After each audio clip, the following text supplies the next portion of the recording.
भागकर शादी करने वाले लड़का लड़की को कौन सा पाप लगता है? एक बार जरूर देखें दोस्तों। आज के समय कुछ बेटा बेटी ऐसे भी होते हैं जो अपने माता पिता को नीचा दिखाकर भागकर शादी कर लेते हैं।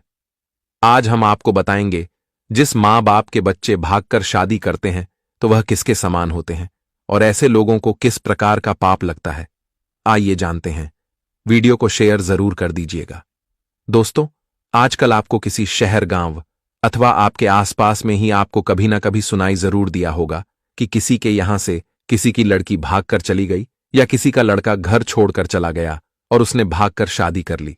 पर दोस्तों, जो बेटा या बेटी अपने मां बाप को दुख पहुंचाकर यदि विवाह कर भी लेते हैं तो ऐसे बच्चे कभी सुखी नहीं होते हैं और जीवन भर पाप का भोग भोगते रहते हैं, क्योंकि माता पिता को धोखा देकर विवाह करना अथवा माता पिता की कमाई हुई इज्जत को समाप्त कर विवाह कर लेना पाप के समान ही माना जाता है और इस पाप का भार बेटा या बेटी को जीवन भर भोगना पड़ता है।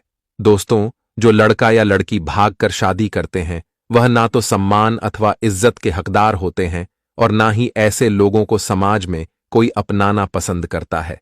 भागकर शादी करने वाला पापी कहलाते हैं। जो भागकर शादी करते हैं वह जीवन भर किसी न किसी बीमारी या परेशानी से ग्रसित रहते हैं, क्योंकि माता पिता की दुआ अथवा बद्दुआ का बहुत प्रभाव पड़ता है।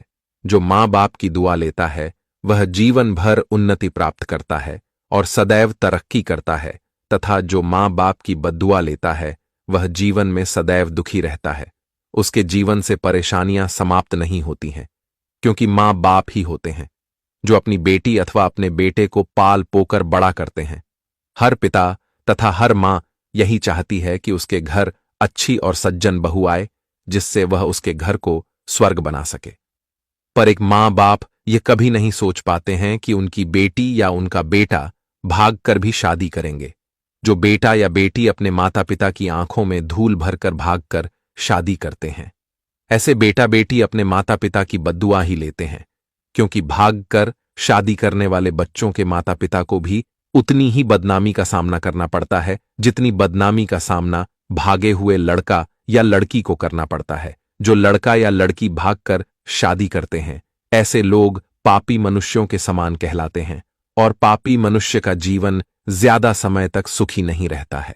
भगवान ने विवाह की परंपरा बहुत महत्वपूर्ण होकर बनाई है। हर माता पिता की यही इच्छा होती है कि उन्हीं की ही आंखों के सामने उन्हीं के बच्चों का विवाह हो और संपन्न तरीके से विवाह हो। इसलिए हर बेटा अथवा बेटी का यही कर्तव्य बनता है कि वह अपने माता पिता को कभी धोखा ना दें तथा अपने माता पिता का सम्मान कभी कम ना करें, क्योंकि शास्त्रों के अनुसार जो बच्चे अपने माता पिता के सम्मान को चोट पहुंचाते हैं ऐसे बच्चे भविष्य में ना तो कभी सफल होते हैं और ना ही उन्नति प्राप्त कर पाते हैं।